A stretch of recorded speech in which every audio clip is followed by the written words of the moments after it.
I'm Nancy Topf, the president of the New York Flute Club, and I am very happy to welcome you to the December installment of our solo series, which highlights some of the gems of the unaccompanied flute literature. Our guest today will be John Heiss from Boston, one of our leading flutist composers. John played his Etudes for solo flute at the Flute Club in 1985 for the 85th birthday celebration for Otto Luning. That concert was subsequently immortalized on a CRI recording, CD, and we will hear that recording today. In addition, Meg Griffith, his former graduate student at the New England Conservatory, will interview him about Etudes and much more. That interview will become part of the National Flute Association's Oral History Project, of which Meg is now the chair. And that will be in the NFA collection at the Library of Congress. Before we begin our program today, I would like to remind you about a few other upcoming events. On Sunday, December 13th at 5:30 p.m., our usual concert time, we will have a recital by our 2020 New York Flute Club competition winners. Please don't miss it. These are very talented young people, and they will give us a really wonderful concert. We also are running this year our 2021 competition and our Young Musicians Contest. Both of those have deadlines coming up in January and February, and you can get complete application information on our website, nyfluteclub.org. Both competitions, of course, will be held virtually. And our website also will have details of our winter and spring concerts and our flute fair, which will be held on April 10th and 11th. So now I'm very pleased to present John Heiss and Meg Griffith. Thank you. Your Etudes for solo flute from 1979. We're going to get to hear the actual recording of you, which is exciting. But I wanted to see, what would you like to start with? These 6 movements go through all these wonderful extended techniques and colors and characters, and they're just beautiful. Maybe we start by just going through each one and chatting about what's in there. Yes, sure. And maybe just a little bit of background, of course. I suppose the origin point of this is from 1965 in my life. An event happened that I didn't expect to have happen, and it opened a door. I was interested at that time hearing various people play a multiphonic or two. Usually 2 notes, and I called them in those years, which is naive, I called them double stops because I didn't have a better term for them. I think that works. It works all right, but they're not. It's not that you're stopping in the same thing the same sense that you do on the violin. Although it's analogous, you're finding notes by nodes, N-O-D-E-S, by leaving an open hole up at the top of your flute and then closing a lot of holes down farther. And when you do that, the most amazing thing happens. The flute says, aren't you going to put your thumb down? And you usually don't. And then the flute says back, well, what do you want me to play, the highest note or the lowest note that comes out when you use that weird fingering? And I say back, would you mind playing both? And then the flute tries to play both. And I think the first one of these I heard was from my friend David Shostak. Well, we were in a rehearsal, probably this would have been out at Aspen in '63. And he could go dong ching ching dong ching ching, that famous one that everybody quotes, rather than going for the focus that we've always striven for all of our lives. You're trying to defocus, as it were. And I always put it this way: you're trying to play the way you did when you were 9 years old and just started. And what happens is wonderful, because all of a sudden there's more than one note, and it kind of makes your brain quiver almost. It's not something you're used to hearing. And one thing that I'd always loved, that I just discovered one day in a room, if you look at the opening bar of the chorale, is you finger an octave, you finger low C, and you overblow and you get an octave out of it, more or less. It's rather flat. And then if you lift up this finger, what I call L3, I call them L2, L3, L4, L5, having learned these fingerings as a pianist. This is 1, that's 2, that's 3, that's 4, that's 5. But flutists don't tend to think that way, apparently, and I found that out rather quickly.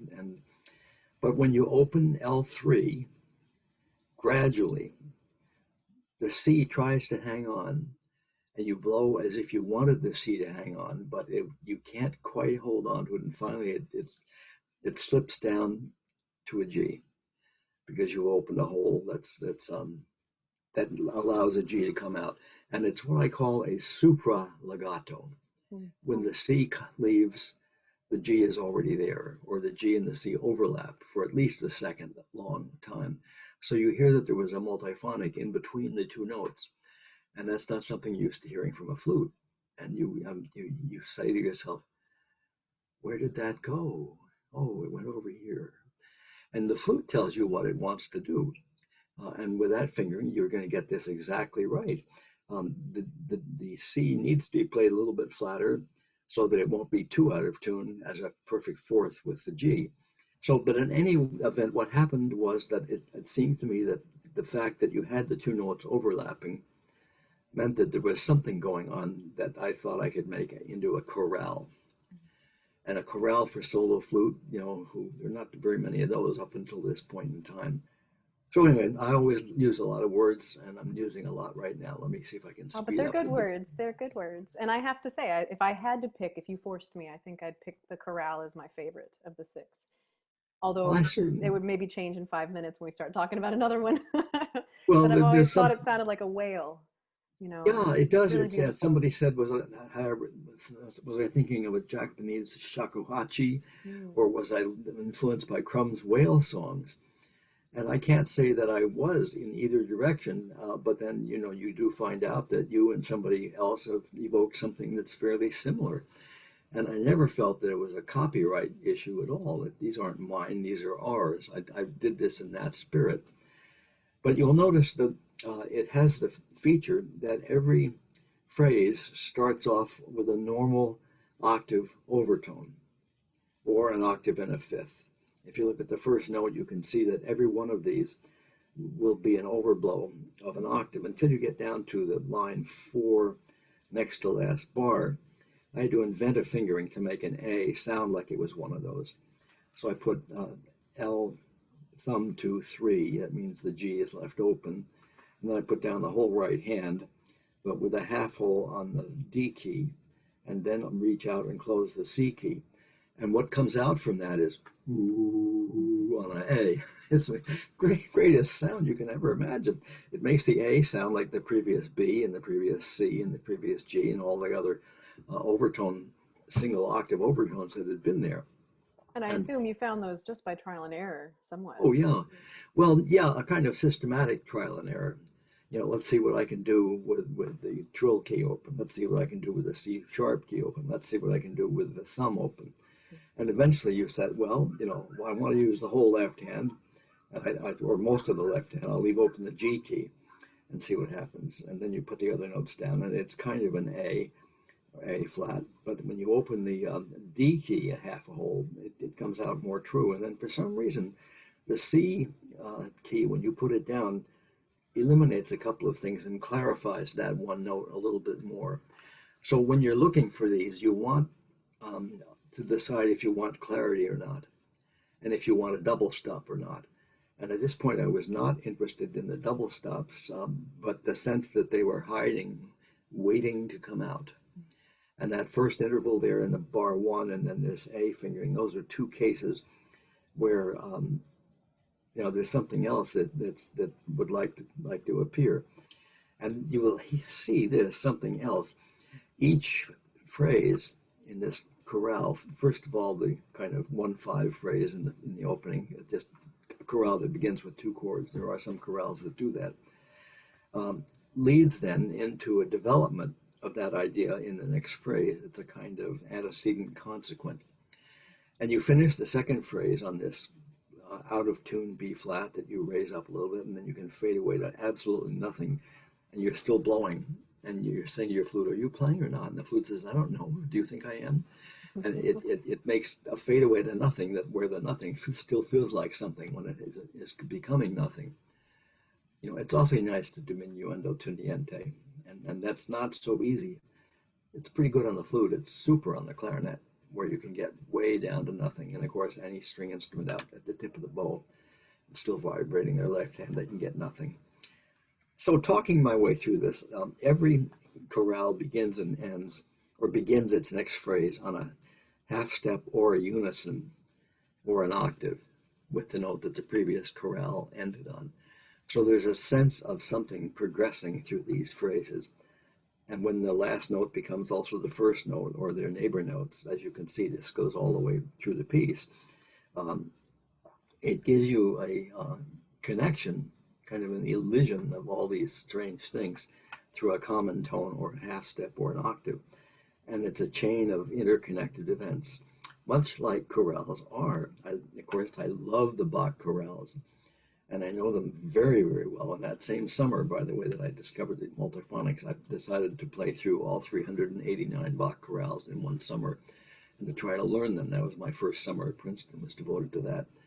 And I was awful sad, but I got through it just at the end of the summer, and I did all 389. I said to myself, where are the next 389? You know, something that I've always loved about this piece and what comes out in your recording is all the different colors. And it's not just about I can play two notes at once, or I can play loud, or I can play pure tone. It's about the color, and it adds so much more emotion and meaning. But I also am loving how you're talking about the flute being your partner in this, which actually kind of goes with your fingering system that you've used to write it with the closed and the changes and everything. It makes you, I mean, having played it, I know it makes you more connected with the flute and how it's changing and why, because of the process. So you're doing it together as a partner. I should be interviewing you. Well, I don't know about that. Oh, that's wonderful what you said. Good Lord, I'd like to have a recording of that. Yeah, the intimacy with your instrument as a partner is very big here. And of course, in my own experience of getting these ready to perform, I had the usual composer's experiences. Oh my God, this is harder than I thought it was. And the composer says that to himself or herself, of course, all the time. And why do composers write these kind of things? And you're addressing yourself. But the reason that you do is because they're so fabulous. They're so beautiful, and they're so unusual. And you're right. The colors are these. There's hard. I don't think there's a normal tone. The low B is the only note on this page that's fingered. It's the only one, yeah. In a normal way. So you've just investigated what wasn't Robert himself called the Other Flute, something like that.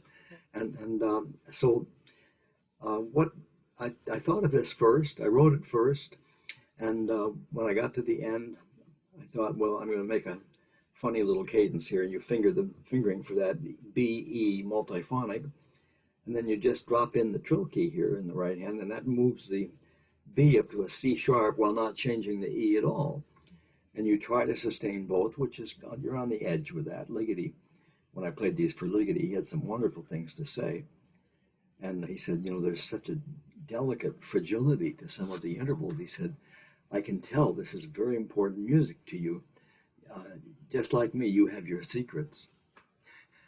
So that's a lovely comment from one of the greatest musicians I've ever met. We got to know each other pretty well.